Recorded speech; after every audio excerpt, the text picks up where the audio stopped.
Hello friends, మనం చూసినట్టయితే rider 46 అయితే మీ ముందుకు వచ్చేసాడు. ఈరోజు మన ఈవెంట్ ఏంటంటే క్లాసిక్ 350 రాయల్ ఎన్ఫీల్డ్ క్లాసిక్ 350. దీన్ని అయితే మనం చూసుకున్నట్టయితే ఈ బైక్ వచ్చి రాయల్ ఎన్ఫీల్డ్ అంటే మనం దీంట్లో మోర్ యాక్టివిటీ తీసుకోవాలనుకుంటే దీని కెపాసిటీ 349cc కెపాసిటీ అయితే వస్తుంది. మనకి రేరు బ్యాక్ కూడా డ్యూల్ ఛానల్ ఏబిఎస్తో వస్తుంది.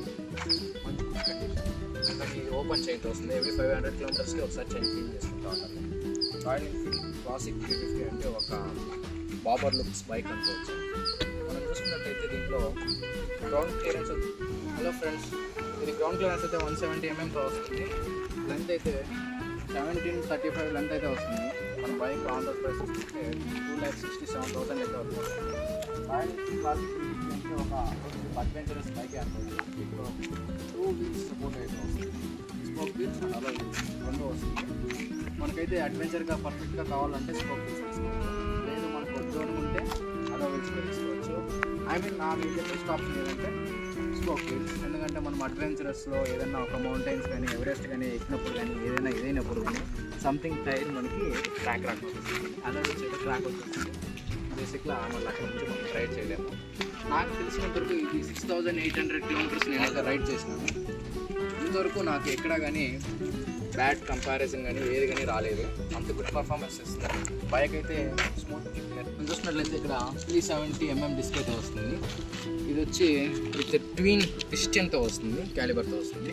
బ్యాక్ చూసుకుంటే 270 mm డిస్క్ వస్తుంది. అది కూడా డ్యూల్ ఛానల్ ఏబిఎస్తోనే వస్తుంది అండ్ ఫీన్లో వస్తుంది. మేబీ మనం చూసుకున్నట్లయితే అప్రాక్సిమేట్లీ డ్యూల్ ఛానల్ ఏబిఎస్ మన స్పోర్ట్స్ బైక్లో ఉన్న కేటగిరీని మనకి ఇచ్చారు కనుక్కోవచ్చు. మామూలు స్పోర్ట్స్ అగ్రెటివ్ లాగా ఇచ్చినారు. ముందైతే మనకి ఓల్డ్ బుల్లెట్స్లో మామూలు power of, power on and switches అయితే ఇస్తూ ఉంటారు. ఈ సైతే అయితే ఇవి మోడ్స్ ఇచ్చారు. ఇది passing light, down light and pass light. మళ్ళీ ఇక్కడ చూసుకుంటే left right indicator, horn switches, engine kill, power on, self. ఇక్కడ చూసుకుంటే మనకు హజార్ లైట్ అయితే ప్రొవైడ్ చేస్తున్నారు. చూసుకోవచ్చు మనం హజార్ లైట్. 4 ఇండికేటర్స్ ఒకేసారి బ్లింక్ అవుతుంది. ఒక స్పోర్ట్స్ కేటగిరీలో కిందకి ఇచ్చినారు. అయితే ఈ బైక్ అయితే మనకి 4 ఇండికేటర్స్ ఒకేసారి బ్లింక్ అవుతాయి. మళ్ళీ మనం చూసుకున్నట్లయితే ఓవరాల్గా బైక్ గురించి చెప్పుకోవాలంటే గుడ్ పర్ఫార్మెన్స్ అండ్ గుడ్ ఒక బాడీ పెయిన్ అనేది ఏది కానీ అసలు 6,100 అయితే RPM. ఇంకా మనం చూసుకున్నట్లయితే 1487 వాట్స్ అయితే ఇచ్చినారు. దానికి సెకండరీ చూసుకుంటే 27 Nm, 4000 RPM ఇచ్చారు. మన దీనికి ఎగ్జాస్ట్ సౌండ్ అయితే మొత్తం కంప్లీట్గానే ప్రొవైడ్ చేస్తున్నారు. ఇదైతే మనకి ఎగ్జాస్ట్ నోట్ అనమాట. సౌండ్ ఎక్స్ట్రాడినరీ అనుకోవచ్చు. స్మూత్నెస్ ఇచ్చినారు, ఫుల్ స్మూత్నెస్ సౌండ్ అయితే.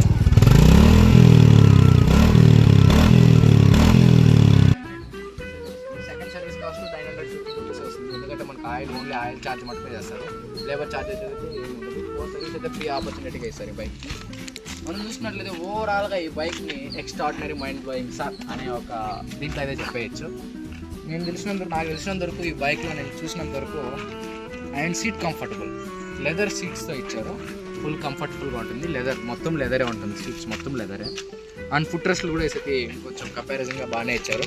స్పోర్ట్స్ లెవెల్లో కాకపోయినా అగ్రెసివ్ లెవెల్లో ఇచ్చారు, మొత్తం లెదరే. బ్రేక్ పెడల్తో అన్నీ కూడా చూసుకోవచ్చు మనము. ఇంక ఇదంతా చూసుకున్నట్లయితే ఓవరాల్గా మనకి బైక్ రివ్యూ అయితే ఇది. ఇంకా మనకి ఏదైనా కానీ ఈ బైక్లో మీకు ఏదైనా డౌట్ ఉంటే నా కామెంట్ సెక్షన్లో మెసేజ్ పెట్టండి. నేనైతే మీకు ఓవరాల్గా ఆల్మోస్ట్ అందరికీ రిప్లై ఇస్తాను. సర్వీసింగ్ కాస్ట్ అసలు అయితే మటుకు 315 రూపీస్ అయితే మటుకు వస్తుంది. ఫస్ట్ సర్వీస్ అయినా, సెకండ్ సర్వీస్ అయినా, థర్డ్ సర్వీస్, ఫోర్త్ సర్వీస్కి అదే కాస్ట్ వస్తుంది ప్రీమియంగా. ఇంకొకటి ఏమంటే షోరూమ్ వాళ్ళు మనకి ప్రొవైడ్ చేసేది ఏమంటే 10,000 కిలోమీటర్స్కి ఒకసారి సర్వీస్ ఆయిల్ మార్చుకోమని చెప్తారు. బట్ నెవర్ ఎట్లు తిరిగి మనకి 5,000 కిలోమీటర్స్కి ఒకసారి ఆయిల్ చేంజ్ చేయాలి మనకి. లేకుంటే ఆయిల్ బ్లాక్ అవడం కానీ డార్క్ అయిందంటే మనకి బండి సీజ్ అనేది అయిపోతుంది, బండి షెడ్కి వెళ్ళిపోతుంది అనమాట. ఎట్లు తిరిగి 5,000 కిలోమీటర్స్కి ఒకసారి సర్వీస్ ఇచ్చారంటే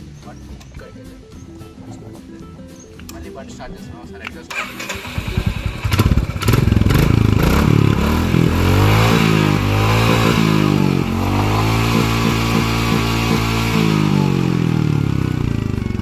దీంట్లో మనకైతే బజాజ్ కంపెనీ వాళ్ళు ఇచ్చిన NS 200, NS 160 దీంట్లో ఎగ్జాస్ట్ దీంట్లో కూడా అట్లే ఉంది. ఆర్పిఎం లిమిట్ లైట్ అయితే మనకి ఎగ్జిషన్ లైట్ అయితే లేదు మనకి. ఇంకా ఆర్పిఎం అయితే అట్లే ఓవరాల్గా అట్లే చేసుకుంటాం. ఇంకా మనం చూసుకుంటే ఈ బైక్లో ఎక్కువ మోస్ట్ ఎక్స్పెన్సివ్ అంటే మిర్రర్స్. ఇందులో అయితే మిర్రర్స్లో ఏంటంటే ఓన్లీ రోడ్కే ఉంటుంది అనమాట. ఫుల్ కంఫర్టబుల్ రోడ్ మొత్తం ఏదైనా కానీ కవరింగ్ అయితే వస్తుంది. రోడ్ మొత్తం ఫుల్ కవర్ అవుతుంది. ఇందులో చూసుకుంటే మనకి స్పోక్ వీల్స్ వచ్చినాయి. సస్పెన్సెస్ ఇక్కడ వచ్చి మనకి సస్పెన్సెస్ కూడా అంత వెరీ బ్యాడ్ కంపారిజన్స్ అయితే ఉండదు, గుడ్ కండిషన్లో ఉంటుంది. సస్పెన్స్ కూడా మనకి ఎక్కడైనా అడ్వెంచర్లకు పోయినా కూడా వెరీ స్మూత్గా ఎక్కి తీయడానికి కూడా ఫ్రీగా ఉంటుంది అనమాట. ఓవరాల్గా చూసుకుంటే బైక్లో మనము ఇంకా ఏదైనా ఎక్స్పెక్ట్ చేయాలనుకుంటే మైలేజ్ వరకు వస్తే షోరూమ్ వాళ్ళు మనకి 40 కిలోమీటర్స్ అయితే చెప్తారు. మనమైతే దాన్ని ఫ్రీగా చేసుకోవచ్చు. ట్రాఫిక్లో అయితే 35 కిలోమీటర్స్, అడ్వెంచర్ రోడ్స్ మామూలు 30 రోడ్స్ అయితే మటుకు 25 కిలోమీటర్స్ అంటే ఇదవుతుంది. 25 కిలోమీటర్స్ ఓవరాల్గా 25 కిలోమీటర్స్ వచ్చేస్తుంది. లాస్ట్ 2 ఇయర్స్ అలో అయిందంటే 25 కిలోమీటర్స్ అయితే బైక్ ఆల్మోస్ట్ పడిపోతుంది. దీంట్లో మనకి ఇంజిన్ ఎగ్జిషన్ కానీ ఇంజిన్ పవర్ కానీ 27 Nm 160. సో మనం చూసుకుంటే ఇంకా ఇది మీటర్ కన్సోల్.